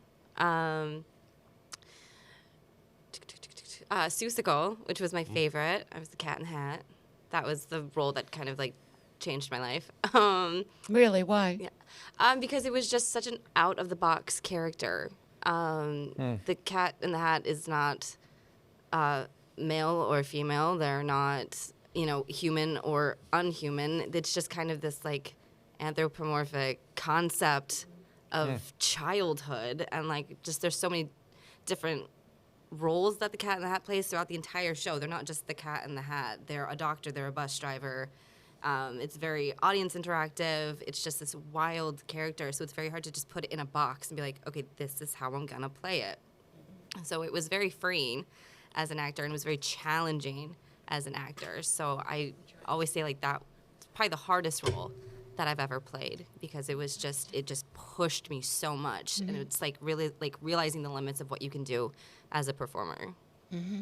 Interesting. Other shows, like I said, Once Upon a Mattress. You did Exit 7, didn't you? I did. I was in Rent at Exit 7 many moons ago. Yeah. Oh, wow. Yeah, that was a fun one. And then, oh my gosh, I just unlocked a memory. The Deborah show about the doll. No. I was the doll. I just that just came to me. My God, Deborah I don't even remembers. Is that the one Deborah we did that at remembers. CTA too? Yeah, we did a filming of it, and then we took it to that. It was like a local competition thing, like a CTA showcase. festival. Yeah. Oh, I I just forgot unlocked all about that. Wow. That was with Bob Plass 1,000 years ago. Oh, wow. Yeah. When we oh, wow, is right. When we started WOW, we had a grant to do the Deborah Remembers book. So I had to write a play. I got Bob to get Lillian Van Albrecht or whatever to okay whatever we wanted to do with it, and I'd forgotten all of it. That was Tiana Darling. And I had who the was, actual doll with me, and I sat in my Tiana's little now- rocking chair. The little girl is now 20-something, and the boy now has children, and oh, dear God, help us. I'd forgotten all about that. Jackie, do you have a role that was your favorite? Well, I remember, I loved Tuck, Everlasting, with Tom LaCourte, first of all. That was an amazing show. It was really amazing. That's a I'm doing fabulous for that, story. Oh. And Natalie Babbitt What an amazing writes experience. amazing stories. If you liked Tuck, get a hold of the children's book, and you too, called Neenach Rise. Neenach Rise is another Natalie Babbitt where you get to the very end and you go, oh, yeah. Yeah. I get it. Yeah. And that's what Tuck is. And I was challenged this past winter for Nuncrackers comedy. Like, I played, one of my favorite scenes was playing off of Tom LaCourte, but he made it really easy. He's another one you have to not look at. What- Don't make what was face. your role No. in that? I was Mother Superior. Because I've been sitting here looking at you thinking, why do I know that face? Okay. Yeah. 'Cause we saw that. So that was That was great. newer. Well done. Thank you. Newer role, comedic. I mean, you got to be the timing. You need to respond accordingly if things get funnier. Like it's timing, and you need to really know the character to be able to respond quickly. So that was a challenge. Also, I'm older, so memorizing lines is a whole different game. It's really How'd you do different. it? I also, in the very beginning, one of my favorite roles at Exit 7, I was cast as Sonia in Godspell. That was just fun. I was able to just let it rip on stage. And I was also very much still an active dancer. And being able to dance and sing and do all of it was just wonderful experience. But it's really funny because when I think back, I was cast in roles that were promiscuous, and I had the confidence to do things on stage that I would never do now. Listen, I danced on a table. And I had to be in a I did too in in a Bye shower Bye that was Birdie. nude. Yeah, and I was almost nude in Dangerous Liaisons. Well, in fact, I was. And what made it hard is all the men standing off stage were waving dollar bills at me. Of course they were. Okay. But funny, now I went from all of those kinds of roles, took a break to raise my 5 kids, and ever since you put me back on stage for the first time after feeling like a washed up mom of 5. You are You definitely put me not back washed on up. stage and built my you and Marion, very responsible for bringing me to where I am today since I came back. Very much responsible. That's wonderful. And I literally was frightened when I came back to this. I didn't think I had anything left. Oh, dear. And they would do little things like, here, Jackie, why don't you, I want everyone to hear Jackie sing this part.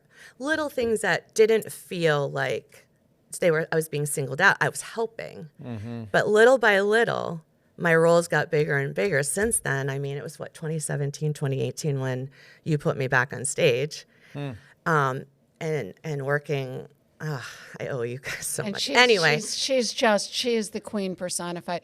Both But of these girls, and there's such nice things happening between you and Robin.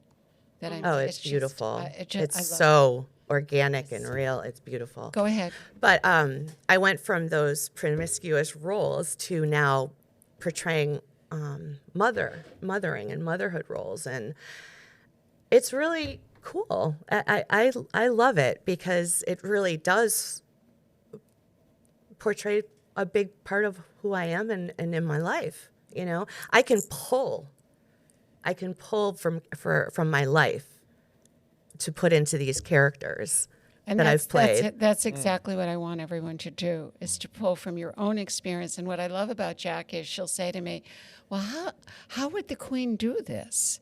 And I say to her, I don't know. Think about it. Figure it out. How do you think she would do it? And she always comes up with it. Marie hits it dead on. When he comes up, the look in his face is frightening. Frightening. Do you feel you're a better actress now with age and life experience behind you than you were earlier, or is it just different? I can't tell. I just feel like it's different. And the more I do, I definitely can tell like the growth. Like the more I do, the more experience I have in character development. It's like a new passion at this age than I do want to say this. Westfield Theater Group took me in high school. I was not okay in high school. I was pregnant my senior year. I was part of the teen epidemic, back in the 90s. I wasn't a great student. I struggled with a lot of things like depression and everything. And when I started with Little Abner under Steve Hayes. Oh God, there's a yeah. Lord. And I've done quite a bit with him since. But he, I started, and the community of Westfield Theater is really my home away from home from the beginning.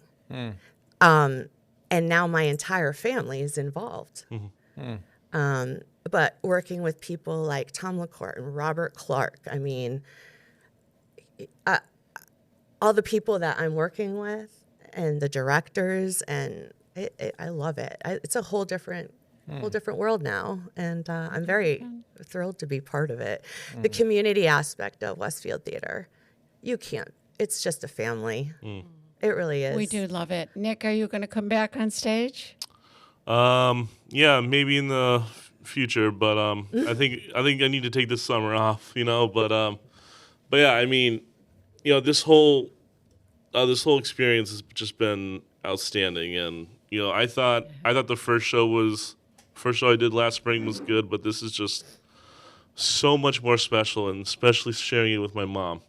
Just That's like gotta be special, right? Watching, because I was a kid running around the theater in the 90s. Oh, you were the one.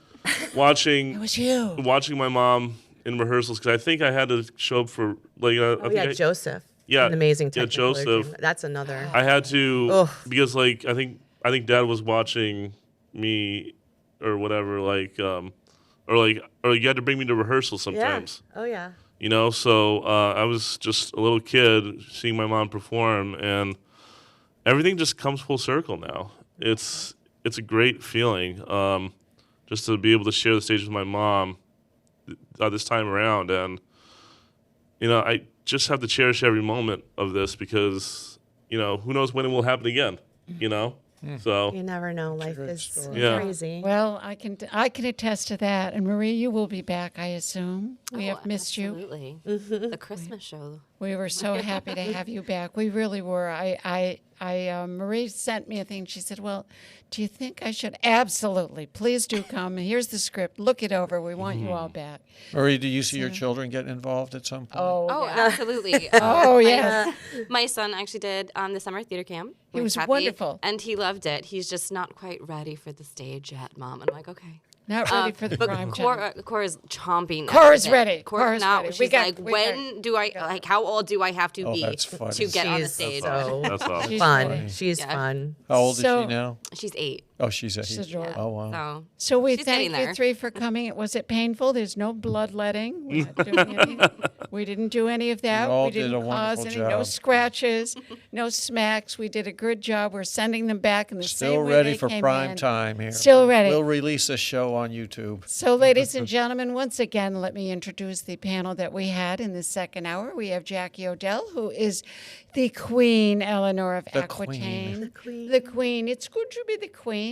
In the center, we have none other than Marie McCutcheon, who is the absolutely perfect one to play Lady Marian, and she is worth every bit of coming to see her. And then last but not least, he's the tallest one of all of us. But then again, you know what? Everybody's taller than I am. Your daughter's going to be Everyone's taller taller than than I us. am. So forget that nonsense. We have Nick Odell, Jackie's son, who is our wonderful, awesome Little John, and the show is coming up. The first 3 weekends in April, I think it opens on the 5th. So I think it's the 5th, the 6th, the 12th, 13th, and 19th, 20th. You can get your tickets online at westfieldtheatergroup.org. We also have a presence on Facebook and I think Snapchat. I think your daughter's putting it up. I'm not sure. Oh, really? I have no idea. I don't know who does that. I don't do it. Nor do I. I'm not But we really- are there, or if you need to use the telephone, you can call 413-572-6838. We are a department of the Westfield Women's Club, which also has their garden tea coming up June 26th. That is a big fundraiser for the Westfield Women's Club. So if you are interested in attending that, you can go online and find the Westfield Women's Club. They also are on social media, so look for them too. And we hope to see you soon at Robin Hood in April with a hoedown, hey down, and whatever that is that I hear in my brain at 2 o'clock in the morning. Let's do Thank it. you very much.